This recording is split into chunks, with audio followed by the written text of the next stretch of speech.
نہیں لا سکتے وہ. یہ ساری تباہی و بربادی وطن کے اندر بلوچستان سے لے کر جی بی تک یہ انہی کی وجہ سے ہے جو رول آف لا کو پاؤں تلے رونتے ہیں، جن کے نزدیک آئین کی کوئی حیثیت ہی نہیں ہے.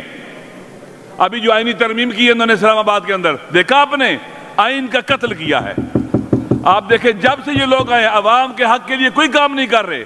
یہ جھوٹ بولتے ہیں کہ ہم امن لانا چاہتے ہیں، ہم معاشی حالات کو بہتر کرنا چاہتے ہیں. ان کا کیا درا سب کے سامنے ہے.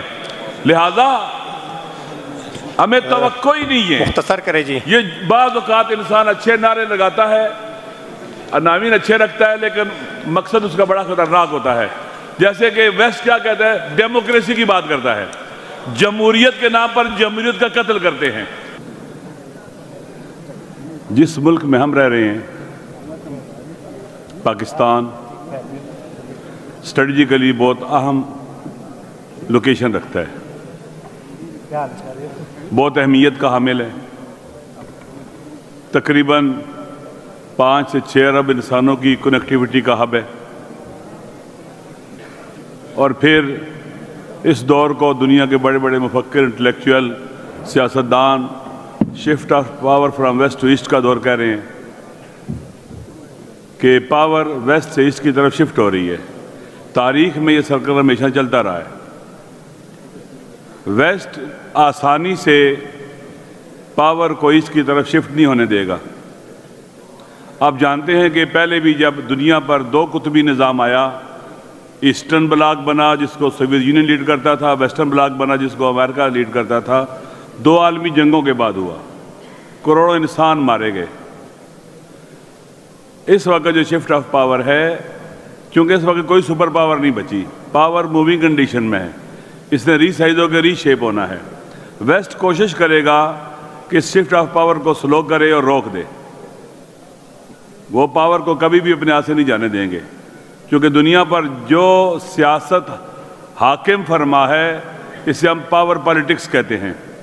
اقتدار کی خاطر سیاسی جدوجہد، پاور کو ہاتھ میں لینے کے لیے ہدف اور مقصد پاور کا حصول ہوتا ہے، اقتدار کا حصول ہوتا ہے.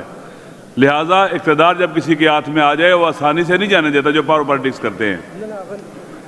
اس وقت آپ دیکھ لیں کہ انہوں نے کیا کیا کہ ایسٹ کے ہارٹ پوائنٹس، جیسے انسان کے بدن میں ہارٹ پوائنٹس ہوتے ہیں، دل ہوتا ہے، جگر ہے، گردے ہیں، اگر ایک بھی ڈسٹرب ہو جائے باقی باڈی کے سارے آرگنز ٹھیک ہوں تو وہ بیمار ہو جاتا ہے انسان اور اپنی زندگی کو دوام نہیں دے سکتا. ایسٹ کے جو ہارٹ پوائنٹس ہیں ان میں سے ایک ویسٹرن ایشیا ہے، ایک ساؤتھ ایشیا ہے اور ایک ساؤتھ چائنا سی کی بات کی جاتی ہے. وہ چاہتے ہیں کہ یہاں پر ڈسٹربنس ہو، حالات خراب ہوں، ناامنی ہو، جس سے پورا ایسٹ ڈسٹیبلائز ہو جائے گا اور شفٹ آف پاور کا پروسیس سلو ہو جائے گا، رک جائے گا. جبکہ جب ایسٹ کی طرف پاور شفٹ ہو رہی ہے اور اس نے ہونا ہے کیونکہ ایسٹ کے اندر وہ تمام کے تمام بنیادی لوازمات موجود ہیں جو ایک دنیا کو لیڈ کرنے والے کنٹیننٹ کے اندر ہونے چاہیے، ہر لحاظ سے رچ ہے ایسٹ، ہر لحاظ سے. تو آپ کیا کریں گے؟ ڈسٹیبلائز کریں گے ان حساس ریجنز کو، ہارٹ پوائنٹس کو. ساؤتھ ایشیا جہاں ہم واقع ہے رہ رہے ہیں یہ بہت اسٹریٹجک ہے. یہ ایک حوالے سے آپ کہہ سکتے ہیں کہ shift of power from west to east کا گیٹ ہے. اس کو ڈسٹیبلائز کرنا، الجھانا اور پھر تباہ برباد کر دینا.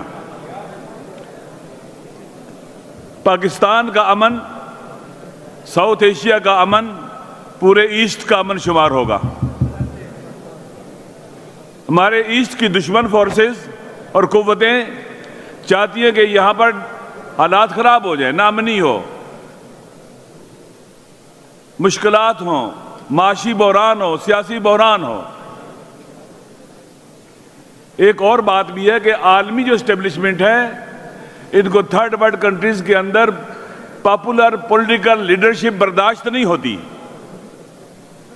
اگر تاریخ کا مطالعہ کریں ہمیشہ جو پاپولر پولیٹیکل لیڈرشپ ہوتی ہے یا اس کو فزیکلی اسیسینیٹ کرتے ہیں یا اس کی شخصیت کو خراب کرنے کی کوشش کرتے ہیں اور اس کی شخصیت کو قتل کرتے ہیں. یہ ایسا رہتا ہے، ان کا طریقہ کار ایسے ہے. وہ نہیں چاہتے کہ ایسٹ جو ان کی چراگاہ ہے یہ ان کے ہاتھ سے نکل جائے. اب ہماری کیا ذمہ داری ہے جو ایشین قومیں ہیں اپنے ہاؤس کو انہیں آرڈر کریں یہاں کے ڈسپیوٹس ان کے فائدے میں ہیں، یہاں کے مشکلات ان کے فائدے میں ہیں۔ پاکستان کو بھی پرامن پاکستان بنائیں، پاکستان کو بھی اسٹیبل پاکستان بنائیں، یہ اپنی بھی خدمت ہے، ایسٹ کی بھی خدمت ہے۔ اور اس شفٹ آف پاور کے اندر جو ملک اپنا ہاؤس ان آرڈر کر لیں گے ان کا پاور میں حصہ زیادہ ہوگا، وَإِلَّا وہ irrelevant ہو جائیں گے۔ پاکستان کو irrelevant کیا جا رہا ہے۔ وہ قوتیں جو نہیں چاہتی کہ ایسٹ پاورفل ہو، پاکستان کو ویک کیا جا رہا ہے۔ یہاں پر جن لوگوں نے الیکشن لڑا، جیتا، پہلے تمام کے تمام وہ لوازمات مہیا کیے، ان کی مس کیلکولیشن تھی کہ وہ سمجھتے تھے کہ اس حکومت کو ہم گرا دیں گے، نئے لوگ لے آئیں گے، پھر ہم الیکشن کرائیں گے اور یہ ہار جائیں گے۔ مس کیلکولیشن، لگتا تھا کہ یہ اندھے لوگوں کا فیصلہ ہے، یہ بہرے لوگوں کا فیصلہ جنہوں نے حکومت کرائی ہے۔ حماقت کی تھی انہوں نے، پاکستان کے ساتھ دشمنی کی تھی، عوام کے ساتھ دشمنی کی تھی، لیکن عوام نے 2024 کو 8 فروری بدلہ لیا ان سے، ان کے سارے منصوبوں کو خاک میں ملایا اور اس شخص کو ووٹ دیا جو ایبسلیوٹلی ناٹ کہہ رہا تھا، جس میں جرت تھی ایسٹرن فورسز کو ویسٹرن فورسز کو جواب دینے کی، جو سمجھتا تھا کہ دنیا میں کیا ہونے جا رہا ہے اور کیا ہو رہا ہے اور ہمیں کیا کرنا ہے۔ وہ اپنے ریلیشن چائنا کے ساتھ، رشیا کے ساتھ اور مسلمان ممالک کے ساتھ بہتر سے بہتر کر رہا تھا، اس کا ایک اعتبار تھا، اس کی عزت تھی، اس کو ہٹا کر پورے ملک کو بحران کا شکار کر دیا گیا۔ معاشی بحران، سیاسی بحران، سوشل بحران ہے اور امن و امان کا بحران ہے۔ العدل هو اساس الامن، معروف ہے یہ۔ عدل ہے جو بیس اور بنیاد ہے امن کی۔ اگر عدل نہیں ہوگا کبھی بھی امن نہیں آ سکتا، ظلم ہوگا کبھی امن نہیں آ سکتا۔ عدل اساس امن ہے۔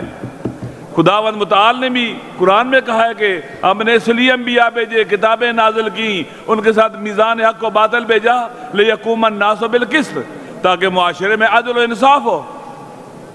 عدل ہو، عدل ہوگا تو امن ہوگا، عدل ہوگا تو رول آف لا ہوگا، عدل ہوگا تو اصولوں کے مطابق چلا جائے گا، عدل ہوگا تو لوگوں کو ترقی ملے گی، امن و امان ملے گا، معاشرے کا اعتماد ریاست پر ہوگا، اداروں پر ہوگا۔ اگر عدل نہیں ہوگا تو سب اپنا اعتماد کھو بیٹھیں گے۔ اس وقت صورتحال یہی ہے۔ آپ سمجھتے ہیں کہ جنہوں نے ظلم کیا ہے، جو عدل کے قاتل ہیں، وہ امن لائیں گے؟ کبھی نہیں لا سکتے وہ۔ یہ ساری تباہی و بربادی وطن کے اندر، بلوچستان سے لے کر جی بی تک، یہ انہی کی وجہ سے ہے، جو رول آف لا کو پاؤں تلے رونتے ہیں، جن کے نزدیک آئین کی کوئی حیثیت ہی نہیں ہے۔ ابھی جو آئینی ترمیم کی ہے انہوں نے اسلام آباد کے اندر، دیکھا آپ نے، آئین کا قتل کیا ہے۔ آپ دیکھیں جب سے یہ لوگ آئے عوام کے حق کے لیے کوئی کام نہیں کر رہے، یہ جھوٹ بولتے ہیں کہ ہم امن لانا چاہتے ہیں، ہم معاشی حالات کو بہتر کرنا چاہتے ہیں، ان کا کیا درا سب کے سامنے ہے۔ لہذا ہمیں توقع ہی نہیں ہے۔ مختصر کرے جی۔ یہ بعض اوقات انسان اچھے نعرے لگاتا ہے، عناوین اچھے رکھتا ہے، لیکن مقصد اس کا بڑا خطرناک ہوتا ہے۔ جیسے کہ ویسٹ کیا کہتا ہے، ڈیموکریسی کی بات کرتا ہے، جمہوریت کے نام پر جمہوریت کا قتل کرتے ہیں، ہیومن رائٹس کی بات کرتے ہیں، ہیومن رائٹس کے نام پر ہیومن رائٹس کا قتل کرتے ہیں۔ آپ دیکھ لیں غزہ میں کیا ہو رہا ہے، کون سی جمہوریت، کون سا ہیومن رائٹس، کون سے خواتین کے رائٹس، سب کچھ تباہ برباد ہو رہا ہے۔ کون کر رہا ہے؟ وہ لوگ جو اپنے نہیں چاہتے ہمارے ہاتھ سے پاور دے، پاور پالیٹکس کرنے والے لوگ، ہمارے حکمران جو موجودہ حکمران ہیں، جن کے پاس ابھی پاور ہے، ہم سوچ بھی نہیں سکتے کہ یہ معاشرے میں عدل و انصاف لے کے آئیں گے۔ عدل کی بنیادی ضرورت کیا ہے؟ نمبر 1 کہ ان کو حالات کا درست پتہ ہو، ادراک ہو کہ حالات کیا ہیں، ان کے اندر علم و بردباری ہو۔ علامہ صاحب مختصر کریں۔ ختم کرتا ہوں۔ ان کے اندر علم و بردباری ہو، اور اسی طرح سے یہ جانتے ہو کہ علاج کا، بیماری کا علاج اور معالجہ کیا ہے۔ اب آپ پارلیمنٹ کو ریلیونٹ کر دے، صوبوں کو ریلیونٹ کر دے، ہر چیز کو ریلیونٹ کر دے، تو آپ امن لے کے آ جائیں گے؟ ناممکن ہے، نہیں آ سکتا۔ لہٰذا یہ جو آئینی ترمیم بھی ہوئی ہے، اس کو بھی ہم ریجیکٹ کرتے ہیں۔ یہ ظلم ہوا ہے پاکستان اور پاکستان کے عوام کے ساتھ، اور کسی کو بھی عوام کے حوالے سے کوئی ریلیف نہیں دیا گیا ہے۔ اسی بنیاد کے اوپر جیسے محمود خان جگدئی صاحب نے آج پارلیمنٹ میں اعلان کیا ہے، ہم سارے آج رات بھی اور ہمیشہ انشاءاللہ پروگرام آگے آتا رہے گا. ہم باقاعدہ احتجاج کریں گے اس کے خلاف. جمعے والے دن آج رات جو انہوں نے کہا کہ حبیب جالب کے جو اشعار ہیں علامہ صاحب ایجنڈا امن کا ہے. کو میں نہیں جانتا. اور دوسری بات جمعہ جو آنے والا ہے مساجد میں جمعہ پڑھنے کے بعد سب لوگ اپنی مساجد کے بعد احتجاج کریں گے اور ظلم کے خلاف فریاد بلند کریں گے. علامہ صاحب ایجنڈا امن کا ہے یہ. چلو ٹھیک ہے. Thank you very much. بڑی مہربانی. Thank you very much.